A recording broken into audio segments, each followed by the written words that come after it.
Olá, a moral da Ilíada. Hoje quero trazer aqui algumas orientações importantes do Robert Albreton nessa introdução ao Homero sobre a moral que aparece nesta epopeia tão importante Ilíada. Tudo isso parece deixar lugar para o humano.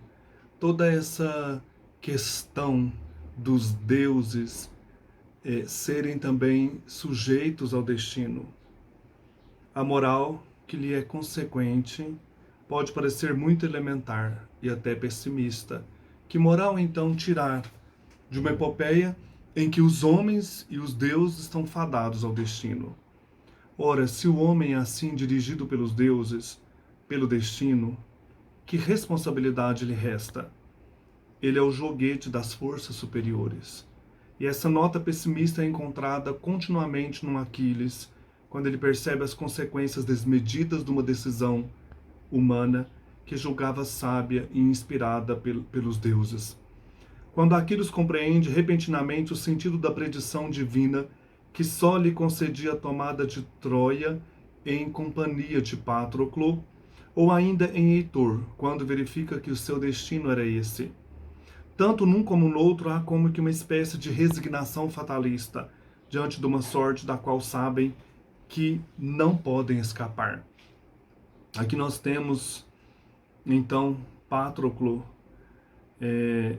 como afirma a deusa Hera, fazendo uma reflexão a respeito de Aquiles. Não, eu o afirmo, a seu destino nenhum homem escapou, nem o covarde, nem o bravo, uma vez que nasceu. Aqui é a Hera, né, a deusa, falando do destino de Aquiles. E Patroclo também vai falar isso. Essa incapacidade de escapar ao destino. Uma vez que nasceu, está fadado ao destino. Raramente encontramos traços de uma certa liberdade humana. Finalmente, a grande diferença, a essencial, que existe entre os deuses e o homem é a imortalidade dos primeiros. Os próprios descendentes dos deuses, os heróis, não gozam desse privilégio. Por outro lado, as relações dos humanos com os deuses são relações de senhores com outros senhores de grau mais elevado. Não encontramos nenhum traço de misticismo, de tentativa de união do homem com a divindade. Heróis e deuses são da mesma família. Convém, por serem os deuses de grau superior, prestar-lhes o devido culto, respeitar as leis, praticar os ritos do culto, submeter-se às suas exigências e nunca julgar-se superiores a eles. Os heróis, os homens, devem obediência, devem prestar culto aos deuses, mas não são superiores aos deuses. Em resumo, o herói deve respeitar a lei divina, assim como ele próprio exige que o povo respeite e o povo veja a sua predominância do herói sobre o povo. Assim, o herói deve ver que os deuses são mais fortes do que eles. Não encontramos nenhuma concepção de impureza espiritual, de pecado contra a perfeição divina em si. São noções estranhas a essa camada social. Os deuses são imortais, é o que diferencia dos humanos. Entretanto, essa submissão aos deuses e ao destino confere ao herói uma real humildade. Os heróis não reivindicam tão intensamente nem o talento nem a inteligência, e sim a amizade dos deuses, a única que lhes é proveitosa.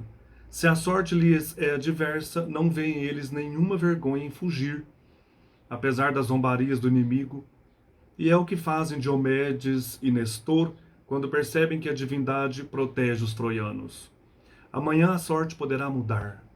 Se ao contrário os deuses os protegem, esses mesmos heróis sentem-se capazes de tudo, mas não terão a audácia de gabar suas forças, pois sabem que os deuses agiram por suas mãos. E atribuir-se o mérito desses feitos é uma falta de comedimento a que os deuses não perdoam e de que se vingam. No auge da cólera, Aquiles não dirá a Atena: ordem que vem de vós dois, ó deusa, é preciso observá-la, qualquer que seja a ira que guarde em meu coração, pois assim é melhor. Quem obedece aos deuses, dos deuses é ouvido. A humildade no sucesso ainda se acrescenta outra virtude, a prudência. Esta é que faz que os heróis escutem a divindade, sejam sensíveis a seus conselhos, fujam de qualquer excesso que só pode provocar a cólera dos deuses. E é essa prudência, essa sensibilidade às ordens divinas, que além de uma certa predestinação, faz de Aquiles o amado dos deuses. Ele, mais do que ninguém, sabe fugir de qualquer excesso. Por outro lado, é o temor que faz o herói estar alerta, receando que um deus se manifeste sem que ele o saiba.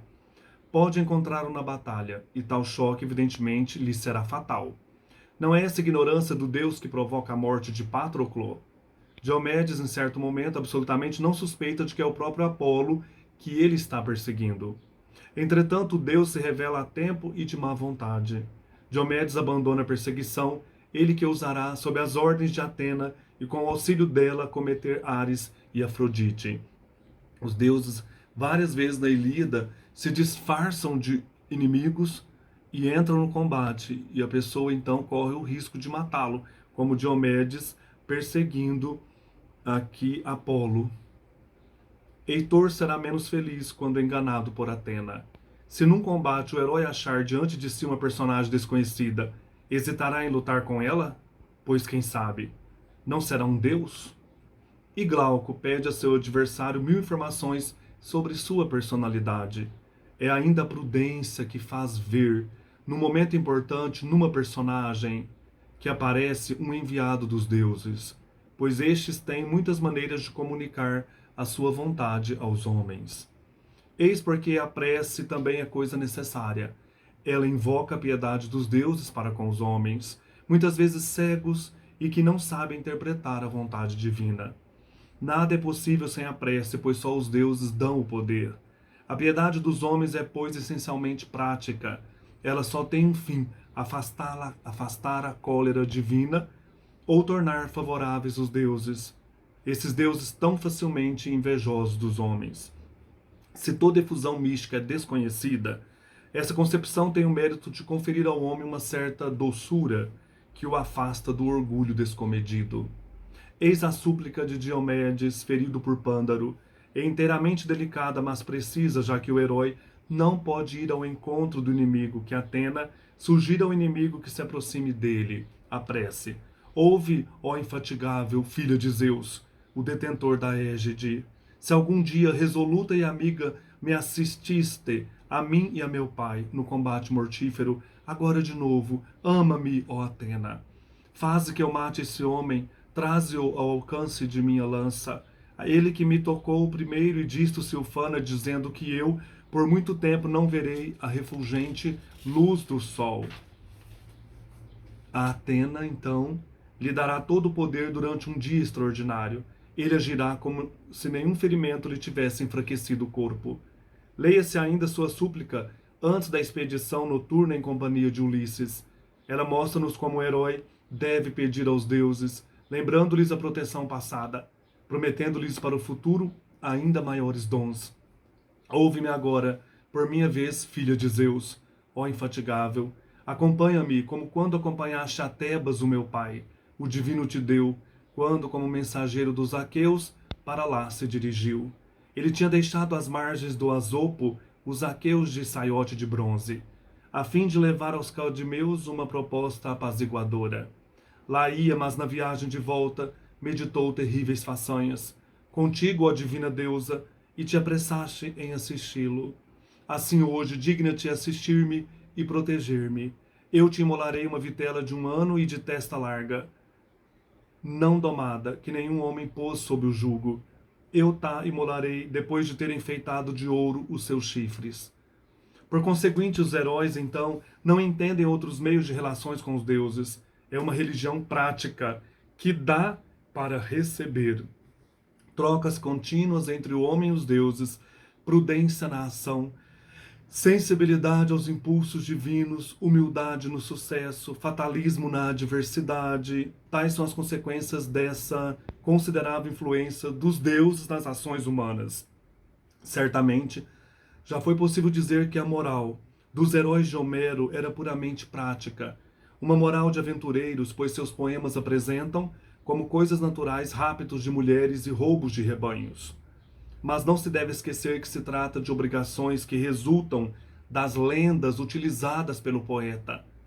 E é claro que em todas as lendas era uma moral sumária que dominava.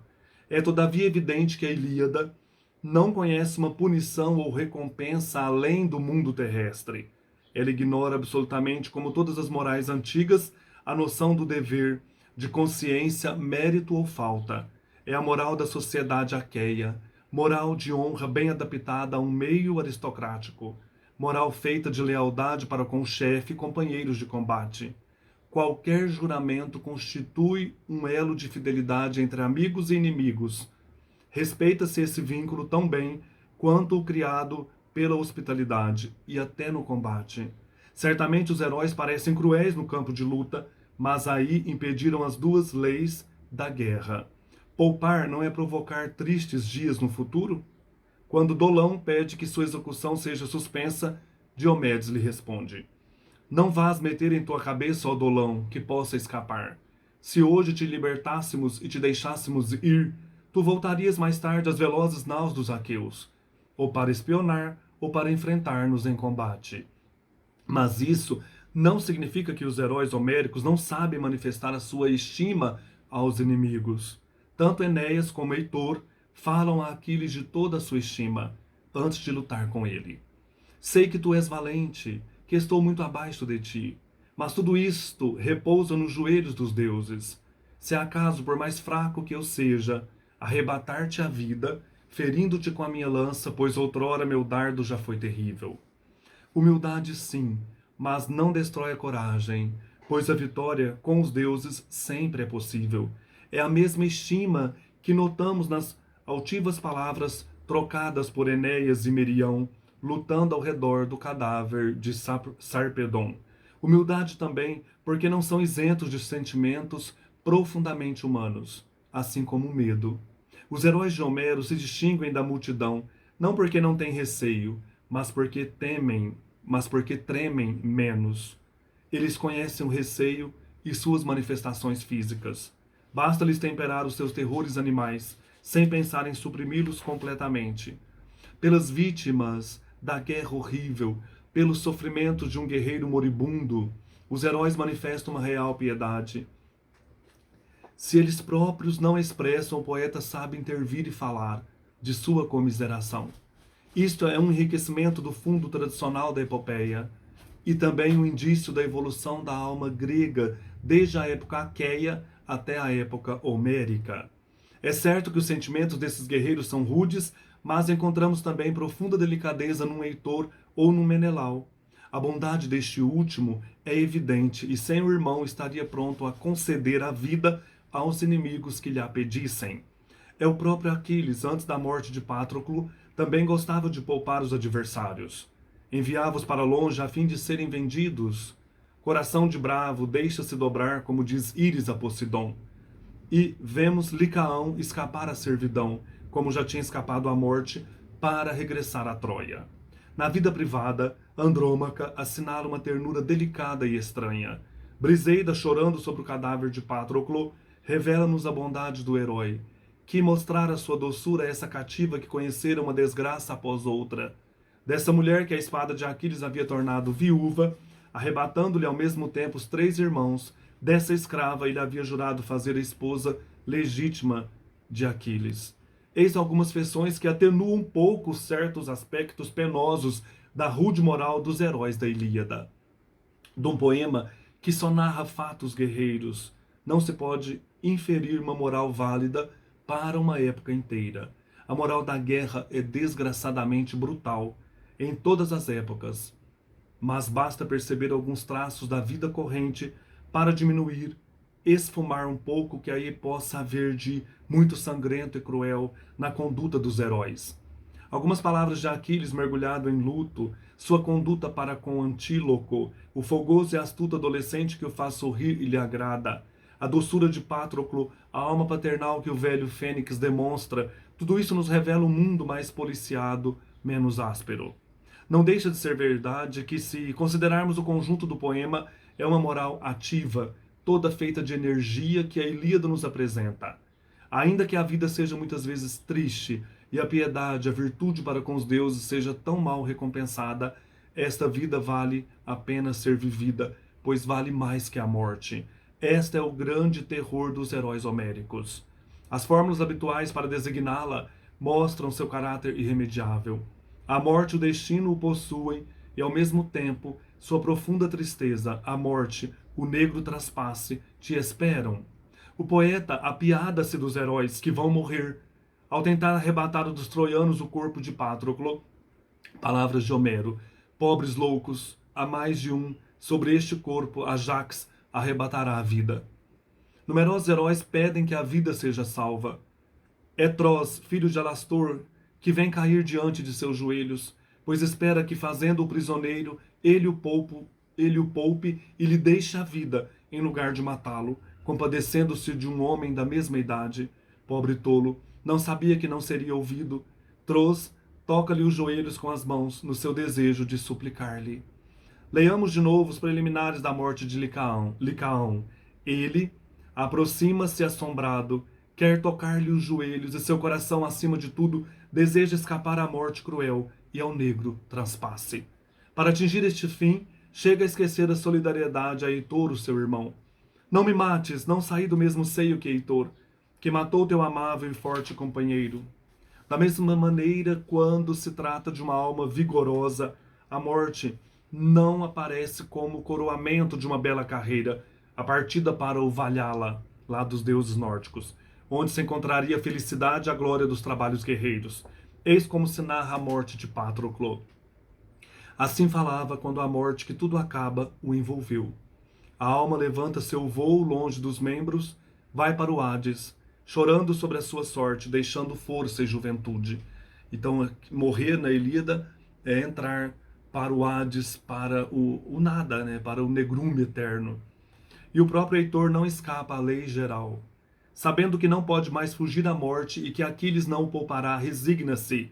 Não pronuncia nenhuma palavra que possa embaçar a sua glória. Mas percebe-se sua tristeza profunda ao deixar a vida, quando pede que lhe sejam concedidas ao menos as honras extremas. Devolve-lhe meu corpo para ser levado à minha casa, para que do fogo os troianos e as mulheres de Troia deem ao morto a parte que lhe cabe.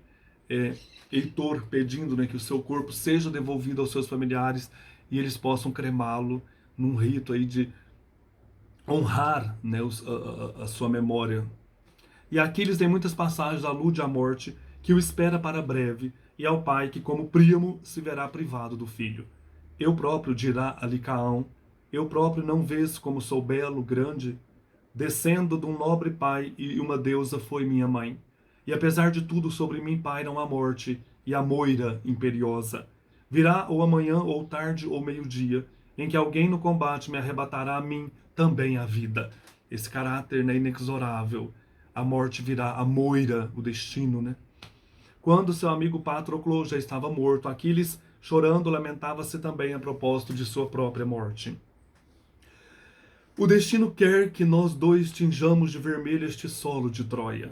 A mim também não me acolherá de volta ao meu palácio, o velho Peleu, condutor de carros, nem minha mãe Tétis, mas esta terra aqui mesmo há de reter-me. Pânico em uns, tristeza e resignação em outros, eis o que provoca a morte nos heróis.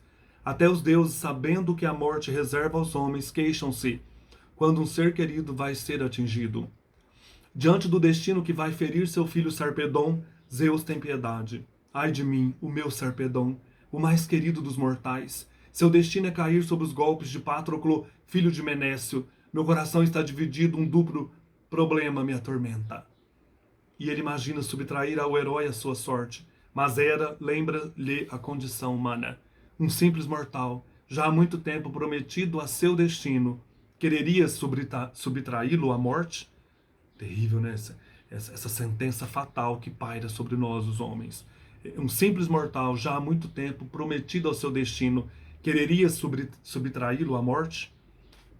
E a deusa Tétis geme ao pensar que logo não mais verá nem acolherá, quando voltar a casa, namorada de Peleu, o filho amado, o grande Aquiles. Não deve causar espanto, verificamos que Apolo define os humanos como seres semelhantes às folhas que ora vivem cheias de brilho, comendo o fruto da terra, ora se consomem e caem no nada. O próprio Apolo aqui na Ilíada desvendando quem nós somos. Somos semelhantes a folhas que ora vivem cheias de brilho, comendo o fruto da terra, ora se consomem e caem no nada.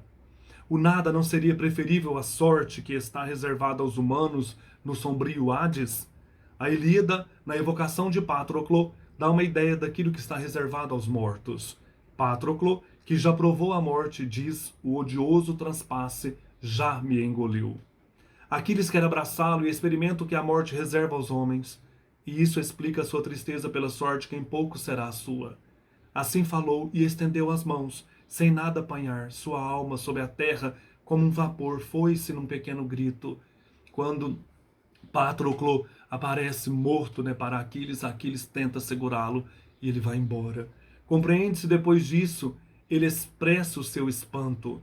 É o resultado de uma experiência raramente dada. Ai de mim, sem dúvida, um não sei que ainda vive no Hades, uma alma, uma sombra, na qual, entretanto, já não habita o espírito. Nós podemos saber o que é exatamente esse lugar, para onde vão as almas dos guerreiros, porque encontramos na Ilíada uma invocação dos infernos.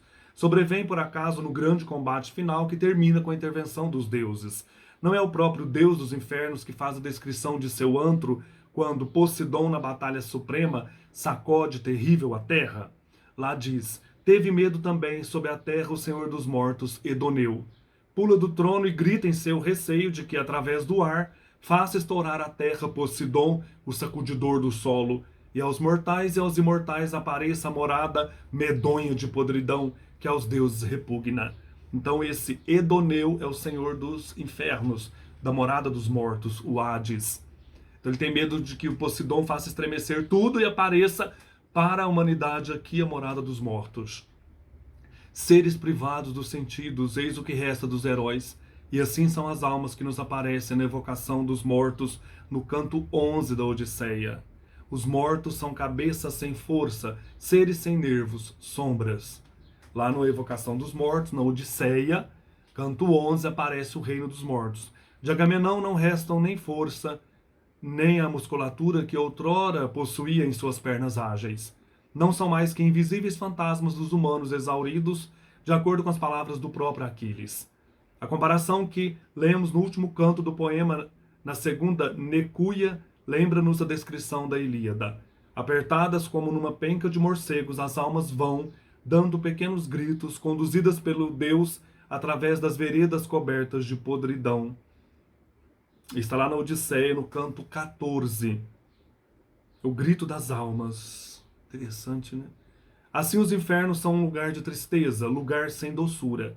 E o próprio Aquiles preferiria, como um lavrador, viver a serviço de outrem, de um pobre rendeiro sem grandes posses, a reinar sobre os mortos, sobre todo esse povo extinto. Se ao menos os mortos pudessem esperar encontrar a paz com a morte, ou então, após uma vida cheia de provas, a calma total do nada, mas não. As almas lá não provam repouso, mas têm todas as preocupações que lhes vêm deste mundo, e também seus rancores profundos. Como se compreende bem o epíteto dado à vida pela mãe de Ulisses: a vida tem a doçura do mel. Odisseia, canto 11. E por mais miserável que seja a condição dos mortais, como verifica o próprio Zeus, nada é mais miserável do que o homem entre todos os seres que respiram e caminham sobre a terra. Vivamos, pois, a vida vale pela glória que pode proporcionar-nos. Glória que é como uma eternidade. Essa concepção é a de um herói como Aquiles. Ele terá vida curta, mas terá glória. Então viva esta glória que é a eternidade. O herói responde a seu cavalo Xanto, que acaba de predizer-lhe a morte. Agora eu bem o sei, minha sorte é perecer aqui, longe de meu pai e minha mãe. Não importa, não cessarei, enquanto não tiver saciado os troianos de combate. Foi também o que disse a sua mãe: quanto a mim, se igual destino me está fixado, jazerei sobre o solo quando a morte me atingir, mas hoje espero conquistar nobre glória. E não é também o pensamento de uma mulher como Helena, que se consola das misérias que provoca aqueles que delas se aproximam, pensando que tais misérias lhes hão de atrair a ela e aos demais uma espécie de imortalidade? O herói homérico é, pois, essencialmente afeiçoado à vida, por mais miserável que ela seja.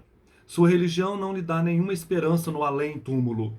Não aparecem de modo algum esses mistérios que dão aos iniciados uma espécie de esperança de imortalidade.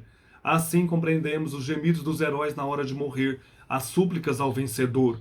Embora sem liberdade, a vida é preferível à existência mesquinha que os espera no reino das sombras. Pois o essencial para os humanos não é a ação, ela dá à vida sua total realização. Sem ela, a virtude não vale nada.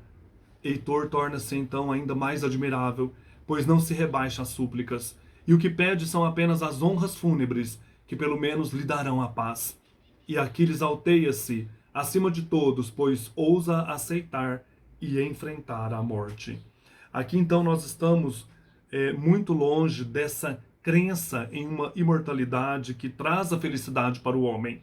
Será esta uma contribuição das religiões míticas, báquica, órfica ou pitagórica, que prometem ao homem uma identificação com a divindade. Aqui em Homero nós temos uma outra realidade, né? Os heróis têm medo de enfrentar o nada, essa morada do Hades, porque eles levam para lá todos os tormentos vividos aqui e permanecem ali esquecidos. Como diz Shakespeare, o resto é silêncio, esquecidos no nada. Um abraço, até mais.